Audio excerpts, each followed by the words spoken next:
నల్లగొండ జిల్లా కేంద్ర పరిధిలోని స్థానిక మర్రిగూడ బైపాస్ వద్ద 54 కోట్లతో చేపట్టే సీసీ రోడ్డు డ్రైనేజీ పనులకు, అదేవిధంగా ఎన్జీ కళాశాల కూడలి వద్ద ₹1 కోటి వ్యయంతో పుడు స్ట్రీట్ పనులకు రోడ్డు భవనాల సినిమాటోగ్రఫీ శాఖ మంత్రి కోమటిరెడ్డి వెంకటరెడ్డి శంకుస్థాపనలు చేశారు.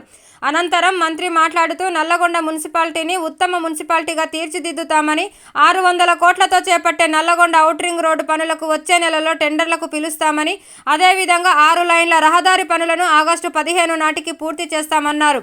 రోడ్లు, డ్రైనేజీ పనుల నాణ్యత విషయంలో ఇంజనీరింగ్ అధికారులు రాజీ పడొద్దని ఆదేశాలు జారీ చేశారు. అదేవిధంగా మహాత్మాగాంధీ యూనివర్సిటీలో ఖాళీలను భర్తీ చేస్తామని, ఇటీవల నిర్వహించిన జాబు మేళాకు హాజరైన 12,000 మందిలో 6,000 మందికి ఉద్యోగాలు ఇచ్చామని ఆయన తెలిపారు. ఇబ్బందులు వస్తున్నాయి, గ్రామాలలో చూస్తున్నాం, టౌన్లలో చూస్తున్నాం. దీని మీద ఎట్టి పరిస్థితుల్లో ప్రజలకు ఇబ్బంది రావద్దు.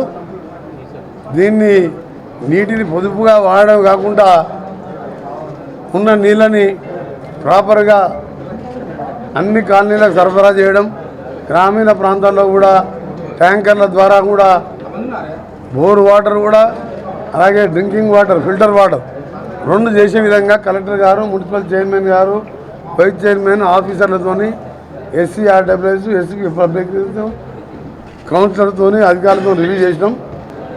అందుకనే మన ఎన్నికల్లో సరిపోను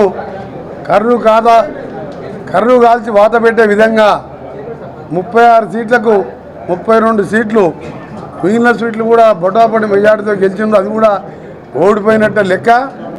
ఇవాళ ఈ 3 జిల్లాలు మంచినీళ్ళు లేకపోవడానికి కారణం కేసీఆర్ గారు సెక్రటరియట్కి వెళ్ళి, ప్రగతి భవన్కి వెళ్ళి బయటికి రాకుండా ఎప్పుడు ఇంట్లోనే కూర్చొని ఆంధ్ర కాంట్రాక్టర్లకు లక్షల కోట్లు దోసిపెట్టి ఇవాళ మొత్తం కూడా మాకు కళ్ళ నీళ్ళు వస్తున్నాయి. ఊళ్ళలోకి పోతే ఈ దుర్మార్గుడు కేసీఆర్ అల్లుడు కొడుకు డబ్బు ఆశపడి, డబ్బు ఎమ్మడి పడి హైదరాబాద్లో టానిక్ షాపులు, ఢిల్లీలో మందు షాపులు, కాళేశ్వరం, పాలమూరు దోపిడీ దోపిడీ దోపిడీ అని చెప్పి మొత్తం కూడా ఇలా దక్షిణ తెలంగాణ నాశనం చేసిన దుర్మార్గుడు. అందుకనే దేవుడు కూడా శిక్షించి 4 సీట్లకే పరిమితం చేసిండు. రిజల్ట్ వచ్చిన రోజే ఒక పనిష్మెంట్ ఇవ్వాలని నడుము బొక్కలు కూడా ఇరగొట్టిండు. ఎందుకంటే ఎప్పుడు కూడా తప్పు చేసిన వాడిని దేవుడు వదిలిపెట్టాడు. సొరంగం పూర్తి చేసి ఉంటే ఇవాళ AMRP పూర్తి చేసి ఉంటే, నిండి పూర్తి చేసి ఉంటే, ఇవాళ మా పాలమూరు రంగారెడ్డి పూర్తి చేసి ఉంటే, ఇవాళ సొరంగంకి వెళ్ళి ఇవాళ మాకు బురద నీళ్ళు ఉన్నా మాకు నీళ్ళు వచ్చాయి. కొత్తగా ముఖ్యమంత్రి నా పిల్లగానుకున్న బుద్ధిని, ఈయన 70,000 పుస్తకాలు చదివిన కేసీఆర్ బుద్ధి లేక 20,000 టికెట్ డిక్లేర్ చేస్తాను. నేను మీటింగ్ పడితే నాకు టికెట్ అవుతూ పోనాడు. మల్లారెడ్డి అని 600 ఎకరాలకు రైతు బంధు తీసుకుంటాడు, ఏడ కనబడితే ఆడ భూములు కబ్జా చేస్తాడు. నా కొడుకు టికెటే వద్దు బాగుంటుండు. ఏకైక సెక్యులర్ పార్టీ ఇవాళ కామన్ సివిల్ కోడ్ తీసుకొచ్చి ఎన్నికల ముందు కుల మతాల ఘర్షణ పెట్టాలని చూసినా ఇవాళ ముస్లిమ్స్ కుల మతాలకు అతీతంగా కాంగ్రెస్కి వేస్తారు. కేంద్రంలో సంకీర్ణ ప్రభుత్వం, ఇండియా కూటమి, రాహుల్ గాంధీ గారి నాయకత్వంలో ప్రధానమంత్రి కాబోతున్నాడు. కేసీఆర్ అంటాడు భూమి ఆకాశం ఉన్నన్ని రోజులు బీఆర్ఎస్ ఉంటుందంట.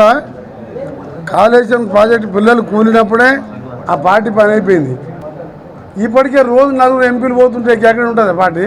దాంతోపాటు కాంగ్రెస్ పార్టీ వచ్చింది, కరువు వచ్చింది అంటాడు. 7 జిల్లాల 3 ఫీట్ల మంత్రి ఓదికిపోయి, అమిత్ రెడ్డి ఓదికిపోయి, సైద్ రెడ్డి ఓదికిపోయి, ఎల్లేలేడు పుల్లేలేడు. ఆ ఉట్టిపత్రాన్ని పట్టుకొని ఏం మాట్లాడాలి కేసీఆర్ గురించి? కాదు అమిత్ రెడ్డి కాదని ఆయన పిల్లగారి గురించి నన్ను కడుతుంది. ఎగ్జాంపుల్ చెప్తున్నా, ఈ సెట్ కోట్ పుట్టగా చచ్చిపోయే పార్టీ మీద సత్యభావన మనకొడతాం. ఇప్పుడు తిప్పలు పెట్టి చూడడం మారినా కూడా అభివృద్ధి కోసం పోయిన 6 నెలల వాపసు వచ్చి మన తన్నినట్టు మన ఇవాళ ఒక్కొక్కరిని 60-70 వేలతో ఓడగొట్టింది. గతంలో 5 కోట్లు కూడా ఇచ్చినాం.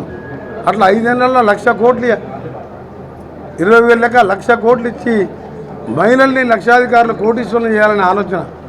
గతంలో క్యాబినెట్ పెట్టిన 10 ఎకరాల ప్రెస్ మిత్రులకు కూడా కాలనీ లేఅవుట్ చేయించి కలెక్టర్ గారిని చెప్పినా అక్కడ కూడా అందరికీ 5 లక్షల లెక్క ఇల్లు కట్టిస్తున్నాం. కేసీఆర్ గురించి మాట్లాడు వేస్తూ CAA తెచ్చినా, బీజేపీ వాళ్ళు ఎన్ని కుల మతాల ఘర్షణలు పెట్టినా ఒక సెక్యులర్ పార్టీగా తప్పకుండా కాంగ్రెస్ పార్టీ మంచి మెజార్టీతో రాబోతున్నది. మొట్టమొదటి గ్యారంటీ 11 2001 నుంచి 2014 దాకా దళితుని ముఖ్యమంత్రి చేయకుండా నా తలకాయ తీసుకుంటా అనేది మొదటి గ్యారంటీ. ఇక కేజీ 2 పీజీ ఇంటికో ఉద్యోగము బిడ్డ వస్తేయడం చాలా చేసిన వాటి 1,00,000 హామీలు ఇచ్చిండు. అన్ని వర్గాలను కలుపుకుపోయే పార్టీ. ఇవాళ మా దగ్గర 2 మహిళలు ఉన్నారు. మొదటి 5 ఏళ్లలో మహిళా మంత్రులు లేని రాష్ట్రం కాబట్టి ఇవాళ ఆ మహిళల ఇవాళ ఉసురు దాకే ఇవాళ కరువు వచ్చింది. మొదటిసారి మహిళలు లేరు, మాలలు లేరు. మొన్న మాదిగలు లేని క్యాబినెట్. ఆ పార్టీ గురించి మీరు క్వశ్చన్లు అడగొద్దు. నేను అసలు కేసీఆర్ జగదీశ్వర్ అనేవాళ్ళు 0.